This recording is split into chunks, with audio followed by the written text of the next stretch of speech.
Assalamualaikum warahmatullahi wabarakatuh. Saya Cerli Febrian Devi, NIM 1914080049. Di sini saya kembali melakukan review materi ke-8 mengenai biotermal.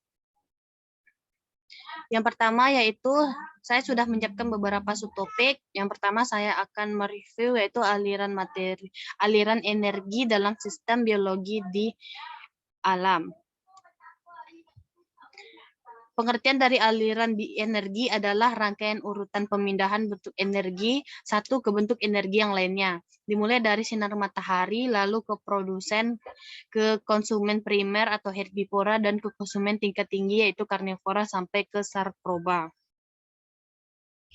Pengertian aliran energi juga dapat diartikan sebagai perpindahan energi dari satu tingkat trofik ke tingkat berikutnya. Di dalam proses pemindahan selalu terjadi pengurangan jumlah energi setiap melalui tingkat trofik makan-memakan. Aliran energi dalam ekosistem adalah proses perpindahannya energi dari satu tingkat trofik ke tingkat trofik lainnya. Berikut yang dapat digambarkan dengan rantai makanan atau dengan piramida biomasa, organisme, ekosistem, dan seluruh biosfer memiliki sifat termodinamika dasar untuk mampu menciptakan dan mampu mempertahankan tata tertib dalam tahapan tinggi atau keadaan entropi rendah, ukuran dengan kekacauan atau jumlah energi yang tidak tersedia pada sistem. Contoh aliran energi dalam ekosistem yaitu salah satu cara untuk menjaga keseimbangan ekosistem yang dilakukan oleh ekosistem itu sendiri adalah dengan cara menjaga perputaran energi dan nutrisi yang diterima dari sumber luar. Dan juga peran cahaya matahari dalam mempengaruhi pertumbuhan tanaman adalah sebagai salah satu syarat untuk terjadinya fotosintesis. Dalam proses inilah energi dari matahari dapat dirubah dalam bentuk energi kimia yang dapat digunakan oleh heterotrof melalui rantai makanan. Produktivitas ekosistem terdiri dari produktivitas primer dan produktivitas sekunder. Produktivitas primer adalah jumlah energi cahaya yang dirubah menjadi energi kimia oleh autotrof suatu ekosistem selama satu periode waktu tertentu. Produktivitas sekunder laju perubahan energi kimia pada makanan yang dimakan oleh konsumen ekosistem menjadi biomasa baru mereka sendiri di bagian besar ekosistem herbivora hingga mampu memakan dan sebagian kecil bahan tumbuhan dihasilkan dan herbivora tidak dapat mencerna seluruh senyawa organik yang ditelannya. Selanjutnya yaitu hukum 2 termodinamika dalam sistem biologi. Hukum 2 termodinamika menyatakan bahwa terjadinya degradasi energi yang dapat dimanfaatkan untuk kerja tidak dapat dihindarkan. Energi berubah menjadi panas dan energi panas dapat diubah menjadi energi bentuk lain yang dapat menghasilkan kerja namun dengan efisiensi kurang dari 100%. Bagaimanapun juga energi dalam bentuk tertentu dapat diubah menjadi panas dengan efisiensi kurang dari 100%. Hukum termodinamika kedua menunjukkan terjadinya peningkatan panas dalam sistem manapun. Termodinamika 2, energi berkualitas lebih tinggi akan mengalami penyusutan menjadi energi panas dan berkualitas rendah. Dari satu molekul glukosa dioksidasi di dalam sebuah kalorimeter akan membentuk CO2 dan H2O. Dan tidak ada kerja yang dihasilkan energi potensial bahan kimia glukosa diubah menjadi 673 kalori panas pada suhu dan tekanan baku. Semakin tinggi suatu organisme pada rantai makanan, maka semakin sedikit energi yang tersedia yang diterimanya dari sumber makanan itu. Sebagian besar energi yang hilang ini selama proses metabolisme yang dilakukan oleh produsen dan konsumen utama yang dimakan. Selanjutnya yaitu penguraian hukum 1 dalam termodinamika dalam sistem biologi. Semua organisme biologis membutuhkan energi untuk bertahan hidup dalam sistem tertutup seperti alam semesta. Energi ini tidak dikonsumsi tapi diubah dari satu bentuk ke bentuk lainnya. Sel misalnya melakukan sejumlah proses penting.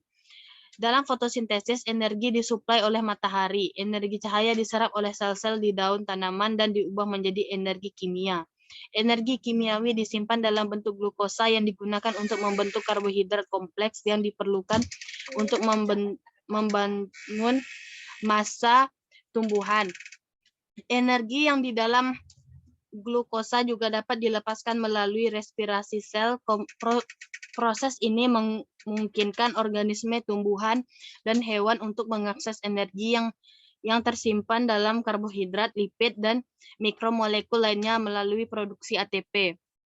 Energi ini dibutuhkan untuk menjalankan fungsi sel seperti replikasi DNA, mitosis, meiosis, dan pergerakan sel, endositosis, eksositosis, dan apoptosis.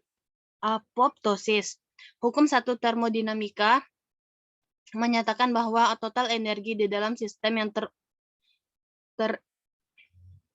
terisolasi akan konstan. Energi tidak dapat diciptakan maupun dihilangkan, tapi dapat diubah dari satu bentuk ke bentuk lainnya. Selanjutnya yaitu menjelaskan penggunaan energi panas di bidang kesehatan. Yang pertama itu metode radiasi untuk pemanasan permukaan tubuh serupa dengan pemanasan dengan sinar matahari atau menyala api. Sumbernya yaitu dari electric fire dan pensil bar type inframerah, gelombang inframerah red dipakai antara 800 hingga 40.000 dan penetrasi energi gelombang pada kulit lebih kurang 3 mm dan meningkatkan di permukaan kulit lebih efektif bila dibandingkan dengan metode konduksi panas jika penetrasi energi panas ke jaringan lebih dalam. Kedua, kantong air panas, handuk panas, Turkish baths, mud packs. Cara di atas ini digunakan untuk mengobati beberapa penyakit seperti neuritis, Feinstein, kontusia, BLP, dan sinusitis. Energi panas dalam bidang kedokteran. Apabila energi panas mengenai salah satu bagian tubuh akan menaikkan temperatur daerah tersebut. Efek panas yaitu pertama fisik, kedua kimia, biologi. Penggunaan energi panas untuk diagnosis termografi adalah alat diagnosis yang digunakan energi panas untuk mendeteksi temperatur permukaan kulit. Ada short wave diatermi digunakan untuk mengobati kram otot, nyeri intervertebral disc, penyakit degeneratif sendi, dan bursitis. Microwave diatermi digunakan untuk fraktur strain, sprain, bursiti, radang tendon, dan artritis. Selanjutnya ada pengertian dari biotermal dan metabolisme. Biotermal berasal dari kata bio yang artinya makhluk hidup, sedangkan termal artinya makhluk hidup, sedangkan termal adalah suhu. Suhu adalah besaran yang menyatakan derajat panas dingin suatu benda. Biotermal adalah panas yang dihasilkan dari makhluk hidup. Alat yang digunakan untuk mengukur suhu disebut dengan termometer.